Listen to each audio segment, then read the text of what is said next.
but we'll see how that goes. We see IG at an international event. Khan and Smeb are two legends of the top lane. This season, if you look at the numbers, very easy to look at Khan. Remember that Khan is still undefeated in best of series. Yeah. Smeb as well, we mentioned his pocket picks, but it's Nar and Camille that they're looking at now. I'm waiting to see more of the exciting stuff because I feel like Red Side has gone up in priority in this particular matchup, as we are going to have two key positions this time. And Peanut, yeah, he's got a lot of damn good stats. If you were looking at this Peanut thinking, oh, he's just moved from SKT, this is a very different Peanut now. And if they win 2-0, Peanut would have made it to 5 grand finals in a row of the LCK, stretching back all the way to 2016 spring. Not all of those were victories, of course. This is a matchup we've had many, many times. For many years it's been, who's the best jungler in the world? Was it Peanut or Score? And people would be shouting in one way or the other. Score's got the short sleeves on today. He's down to business. In the past, he definitely had the wood over Peanut in the first round robin. Peanut was off the chain. The fans are going to come out and vote, and 72% of them say it's going to be a King Zone victory. Yeah, KT Rolster not getting their fans out of bed in time to get these votes in, and there are a lot of them here for King Zone Dragon X. They have looked so damn good. I think that's where the easy money is, but you can never count out KT Rolster. It's all of UCAL's effective champion pool at the competitive level gone, so I guess he's done. Yep. Maybe we can sub in pawn now? It's over. Yep, we're going to have to sub in pawn. In fact, there might be a pause. We're getting real spicy in terms of mid lane bans. Are we going to see 6 mid lane bans? That would be hype. Yep, I think Sion has to go next. But who's going to ban the Sion? Because you'd imagine KT Rolster will have to be the team to ban Sion. King Zone love flexing that pick. Yeah. Still a few options there in the mid lane if you go down the list, but we're certainly getting to the bottom end of it. If you look at what Pawn's been playing, there's certainly a lot of other choices, and Kassadin's going to be banned away. We're going for the 6 mid lane bans. Which on paper should suit the more experienced player in BDD, as UCAL has only had those 3 games on stage and 3 mid lane bans, given that mid lane Sion, what King Zone has been playing, does leave everything open, everything outside of mid laners. That means that Olaf is going to be running around, and best of luck, Score. Now you're going to have to deal with the Ragnarok when it comes to those invades from Peanut. He has his pick of the litter, though, and the Caitlyn is going to be available. KT actually looking over at the Xayah instead as the option. And it just already feels like we have 3 Infernal Drakes guaranteed, because this is a spicy draft already. Oh, yeah. The WMDs available on both sides. As we're going to see some hovers. The mid lane champion pool, again, is very, very interesting to consider, because almost everything we've seen in recent series already gone, as Peanut was clearly watching our first series. Shout out to Mowgli there on that one.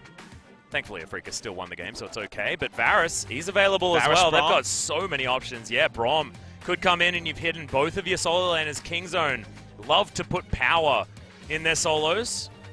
But Anivia being... No. Got to stop with the hovers. Just having fun. Got to stop with the hovers. BDD's certainly having fun. We'll see what happens here in the first round.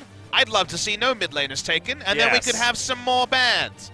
And then who knows what comes next. Exactly. Already starting for a lot of fans. Yeah, a little bit unfortunately for the Zed, the orbs will follow him if he jumps back into shadows and things like that, but Xerath is a fringe pick as well. He could go towards that and just basically forfeit the lane against the Syndra with the ability to still farm. But forfeit the lane works so well for BBQ against SKT when they took Ziggs in a similar scenario and just farmed from range. A lot of options here. You can go tier very happily into the Archangels or the Ludens for a bit of extra poke.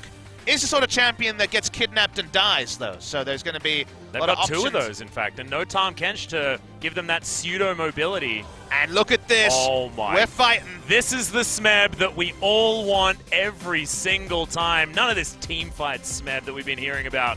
No, it's the split-pushing Fiora, and he just wants to go in on Khan this game. But the thing is, it's not the best matchup ever for Fiora. The Gangplank can fight back really well, can go into Sterix in a pretty native fashion. Needs some help to get going, but of course you will always take Fiora in the extended trades, and the rest of the team was about pick and about team fight. They're going to try and vary it up. If Smeb hits his items and Gangplank can't enter lane, there will be good news stories for KT. Otherwise, you do worry a little bit with the investment in the Fiora in the final pick, a pick that largely hasn't worked on patch 8.4. Yeah, it's true. I mean, we did into Wolves, into Scuttle, and then he can start on his bottom side jungle, and the respawns will start to be there as he power farms. So it's very much a power farm route from Score, looking to avoid Olaf at every opportunity. Yeah, and they're going to trade Rift Scuttlers, so you're right. Not going to see each other just yet. As UCal 2015 summer, my first season in the LCK GBM on about 4 teams ago on Jin Air. Oh my goodness, versus Easy Hoon before he went to China? Yep. That's insane. Twisted Fate. Before he was a world champion. Mm-hmm. 20. Top lane, not so much. Khan happy to just wander underneath the turret. Gets the passive onto Smeb. He might die. Has to be so careful. Oh my god. He was in single health. I was at 7 HP, I believe. Calculated. Okay. Man. Well, that's called, yeah, that's playing with fire. I did mention the matchup is not a very fun one for Fiora. She has to queue in, and then you take an auto, which applies the passive, and then he queues you in a meta where health items like the Leandries are deprioritized compared to the past. So basically we're seeing 100% usage of the Archangels into Seraphs whenever possible. Scores top side. Yeah, he's going to launch his way in. He's got the kidnap if they want it, but he's going to bonk Khan in the head, and that's first blood going to Smeb.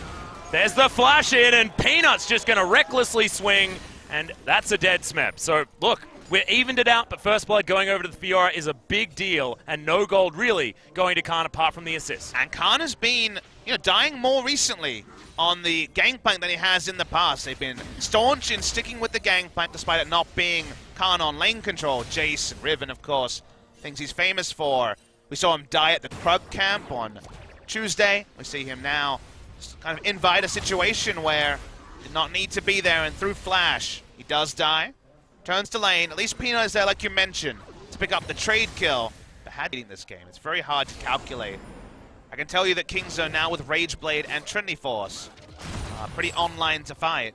For KT, they can't afford to lose turrets, and well, they're increasing the pace of the game, as you can see. Yep, here's the teleport play as Riposte comes in, Cannon Barrage comes down, but UCal not able to finish off the kill just yet. Peanut has to just opt out of this fight because Score's there with him. That's going to be another kill, another solo laner picking one up as well for KT. Nice teleport coming in from UCal. We knew he wanted to be proactive. Speaking of proactivity. Yeah, they want to get themselves a Ragnarok cooldown by the looks of things as Peanut, he's continue being gangplank. Move himself slowly to 6 items. In goes KingZone. UCal, he's going to be the target. They pile on top and they tank it up. Peanut doesn't even lose half of his health bar, and that's why you don't just throw away your flash on the Syndra. And also uses the teleport, so it doesn't have cleanse available, hasn't switched over to it yet either. And so it's free food for the Leona and friends to take down. Mountain Drake should be straightforward as well, although Mata finally is going to be battling for control around the bot side. UCal's actually, for now, going to go the Ghost to try to ghost away from the initial CC. She comes to the side of KingZone on the top side of the map.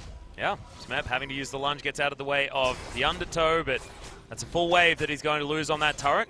First brick does go down on the bottom side of the map, but it's 20 minutes and 20 seconds into the game. They know about this, that's why the teleport's coming in, but they might be too late with the double mountain. Yeah, Smeb is going to arrive, but it's down to 2,000 health. In goes Smeb, he's trying to find it, but no, Peanut grabs himself the Baron, and now KingZone, can they turn this one around? Smeb in so much trouble, he's just going to get shot by Khan.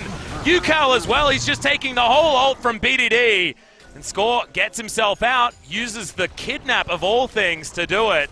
KT lose the Baron. So early in the game, the double mountain does come up trumps. If it wasn't double mountain, Zach would have been there to at least threaten a steal. Good, assertive call by KingZone. One of their best qualities as a team has always been their Baron and Dragon control. And they can back away with a very early buff, and now the ability to push lanes and pick up their first turret of the game. Cannon creep. This tower not long for the world. It's just going from bad to worse if you're a KT fan, but it's going from fantastic to fantastic for KingZone. No longer do they look like that team that was somehow challenged by the Rocks Tigers. As in goes Score, they're looking for a desperation play. He's just getting smacked around, no one doing anything. And BDD is enough to deter them from doing anything. Deft almost just dies incidentally. Yeah, so much damage they can zone away multiple people from out of range. That's what it's all about with the Xerath, outranging the Syndra. The mountains, they push so damn fast. This Baron play has got them 6 turrets, soon to be 7. Yeah, an inhibitor turret in the mid lane is going to go down. I don't see anything stopping them from just grabbing the inhibitor. Peanut. Many autos at the start of this play, didn't know where Fiora was, didn't want to die. Just want to keep that pressure, knows that there's no point being impatient. They're going to make it a 3-1-1 as Peanut is in the mid lane. They don't have a flash, but I mean, this tower's just going to go down. Khan can just shepherd his minions as in goes Score. They're looking for the fight onto the 3, but the solar flare's great. And Score, the kidnap's there, but he has no health. He just gets popped up in the sky because KT are dealing with all of the AoE raining down on top of them. It's like they don't even need to worry about actually being engaged on because there's a cannon barrage, then an ult from Azereth, and they can't do anything. I got nothing to add. You succinctly put it in Atlas as KingZone is looking to close the game. Minion waves haven't grouped yet, but they're coming. Finally, it's a double knock-up from Mata. He battle dances his way out, and I think he's going to wait on the fountain because the composition from KingZone feels dirty. They're not letting KT play League. And Yukao, he's actually just put right into the death chamber at the very end of this game. Def, no flash, no way out, having an awful time. KingZone, on the other hand, feeling brilliant. Double kill for Khan as he joins his team at the end. 32 minutes into the game, KingZone show us that we could have an early night after all. How to lose a game in one play will be the subtitle of game number 1. Super clean from the side of KingZone. They go top side. They get Fiora out of the top lane. They turn onto a Baron at 20 minutes, delete it with double Mountain Drake, and never looked like losing from there. Super clean from KingZone. They are 1 game win away from guaranteeing top 2 and their ticket to Busan on the 14th of April. Yep, trying to eliminate all of the playoff games they have to play going through the gauntlet. Of course, not many is looking like the answer for KingZone Dragon X, and I have a feeling if they did get in there, they'd feel pretty good about the outcomes in a lot of them. But man, this team, after what was a pretty disappointing effort in a couple of the games against the Rocks Tigers for KingZone, you were asking questions of them. This game, you certainly weren't. From the draft onwards, the draft was clean. KT throwing some experiments in there, but not really getting the results that they wanted from the composition that they